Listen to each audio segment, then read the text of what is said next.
Now, getting back to email, for me, I did have a chance eventually to do medical research. When I went on to MIT, email is not the only thing I did. I've done many things. One of the things I got heavily involved in was looking at how do you use computing to really solve the big challenges of medicine. What you're seeing here is, in the United States pharmaceutical problem right now, year over year, you see the left graph?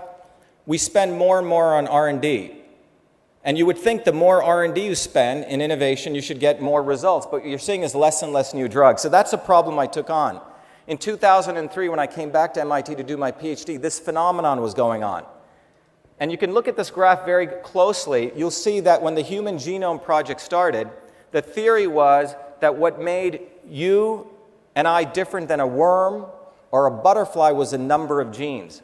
So the Genome Project felt that we had about 200, 300,000 genes, and a worm had about 20,000 genes. But if you look at the end of the graph, when the Genome Project ends, it turns out we have the same number of genes as a worm. We have about 20,000 genes.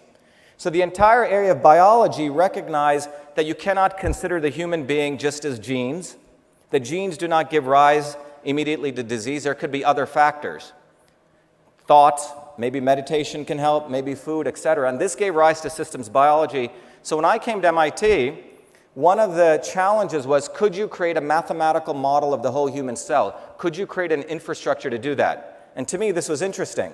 And to me, because of what I'd inspired in India, I said, this is a way you can bring back holism to Western medicine. So I spent the next 4 years, and this was one of the first papers we wrote, where we literally created this technology which could take these molecular pathways, convert them to mathematical models, connect them together, and we created an infrastructure. So if email was electronic version of the office, CytoSolve became the electronic version of the human cell. And what did we do? We published a lot of papers. One of the big things that happened was Nature, again, that eminent magazine, wrote an interesting article saying the need for doing combinatorial therapy. You see, the ancient yogis of India, or sages of India, never gave just turmeric, right? They didn't just give one drug. If you look at our curries, they're a mixture. So Western medicine is finally realizing that you can't just give one drug. It causes side effects. You need to do combination. But it's very difficult to do it in the Western method, and we're the only ones in this paper cited as having the technology to do this. And this is not an inside job. We don't know the authors. So what that led me back was, could we use our technology to validate our ancient systems of medicine? And here's an example I'd like to tell you what we can do now. What you're seeing here, the outer circle is a cell wall, the inner circle is a nuclear wall, so you're simulating a cell. Every circle and square there is the molecules involved in inflammation. Today, we know most disease is caused by inflammation. And what you're seeing is curcumin. Anyone know what curcumin is? Well, you should. If you're in India, it's the active ingredient in manjal or haldi. Okay? All over Asia, number one cause of disease is liver disease. Number one cause of death. Indians have 1/3 less epidemiological issues because we eat quite a bit of curry. So what you're showing here is we've actually looked at 6,000 papers. We've modeled every molecular pathway where curcumin, curry, hits the molecular pathways of inflammation, and we've modeled it. Next, we can add resveratrol, which is the active ingredient in red wine. So imagine you're having your curry meal with red wine. We're modeling that.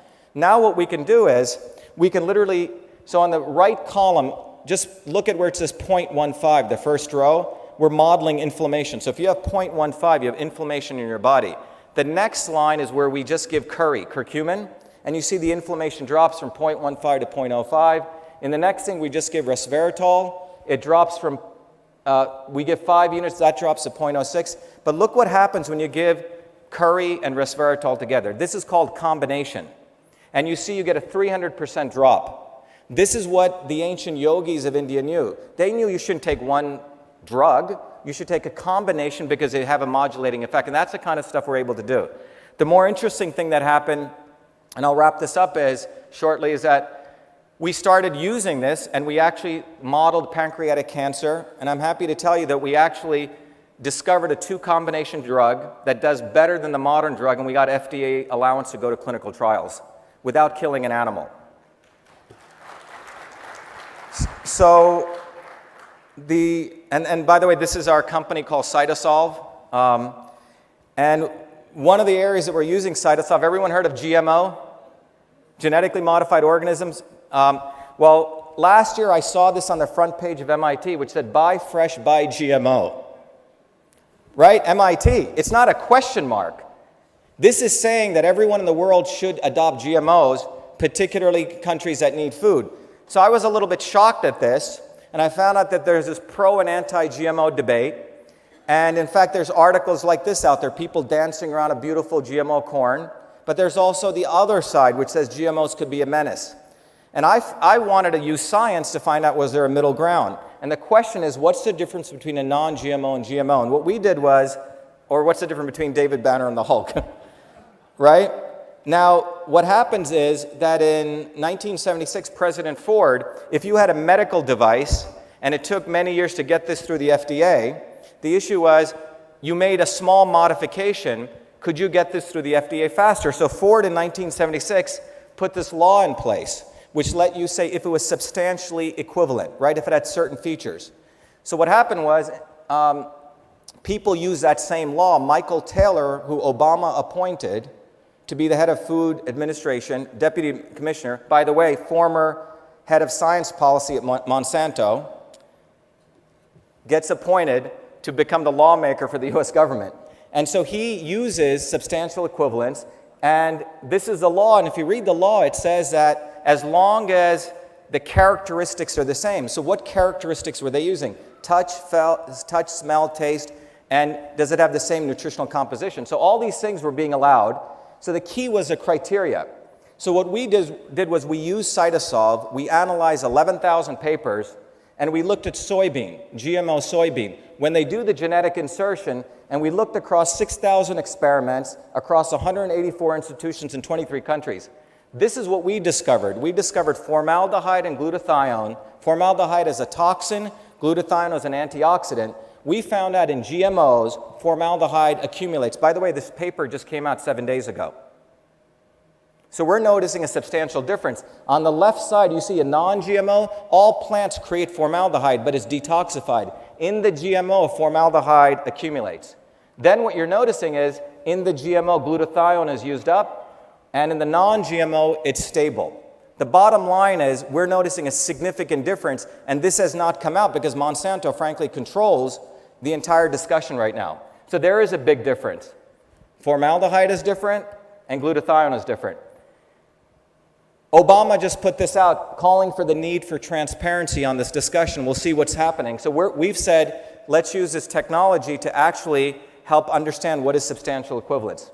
And let me finish up with this. The reason I'm sharing the stories with you is, as entrepreneurs, what we do from the research to the lab can actually affect lives. The GMO debate is a significant one for India because the history of India is we never needed pesticides. We didn't need GMOs. The indigenous farming methods, according to all calculations, can create 5,000 calories for every person on this world. And there's a huge, huge, huge pressure to destroy the soil of India, and we must stop that. Let me finish up with this. And it's a very serious issue because you as entrepreneurs and we as entrepreneurs, we don't need to follow the Western models of success. That is not the Indian way. We don't need to repeat Western civilization, which is destroying the earth, which is doing unsustainable activities. The innovations that we need to create are the ones that go back to our forefathers who lived in absolute harmony with nature when you look at it. That's the kind of innovation. Those innovations came out from ordinary people. The last innovation I want to share with you is, this is the way the Western world looks at medicine. You have genes, proteins, etc. This is the way the Eastern world looks at it. I don't have time. There's a whole course I teach on this.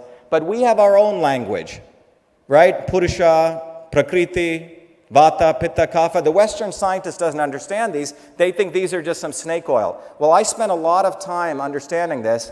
This was a front page of MIT where I won a Fulbright in 2007 to come to India before the incident with the Indian government. And what I discovered, this is a major paper I published, I'll send it to you, but I've discovered that the entire Eastern system of medicine, Vata, Pitta, Kapha, directly correlate to Western control systems theory.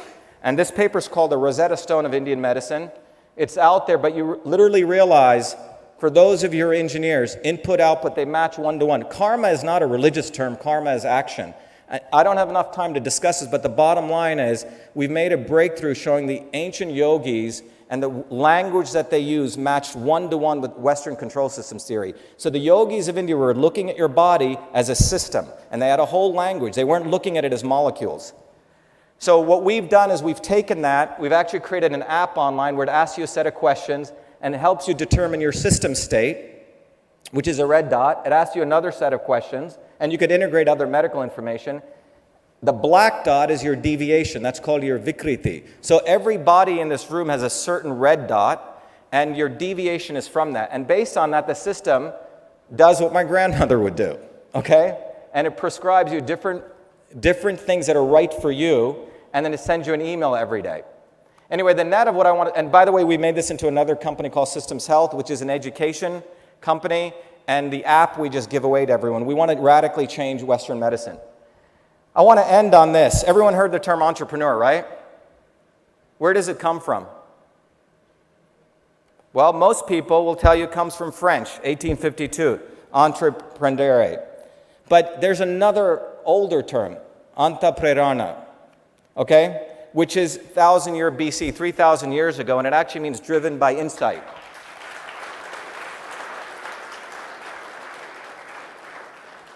And what does this say? If you look at the ancient teachings in the Upanishads, it says you are what your deep driving desire is. As your desire is, so is your will. As your will is, so is your deed. As your deed is, so is your destiny. That's what it means to be an entrepreneur. And as I end this talk, I want, I've been in both worlds, but India, entrepreneur India coming to India, I think we have a whole new way to define what it means to be an entrepreneur, define what it means to be success, and it's about going inside ourselves, finding the truth from within. We don't have to follow all these metrics that are imposed on by the Western world, because frankly, if you think corruption in India is anything, the corrupt politicians in India are babies compared to the politicians of the United States.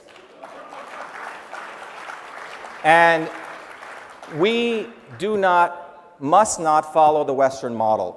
It is going to destroy India. And the entrepreneurs in this room, and Entrepreneur India, and the organizers who have done this have done a great service, because we have an opportunity to do a completely different inflection point and actually put India as a leadership of what it means to be a great entrepreneur. Thank you.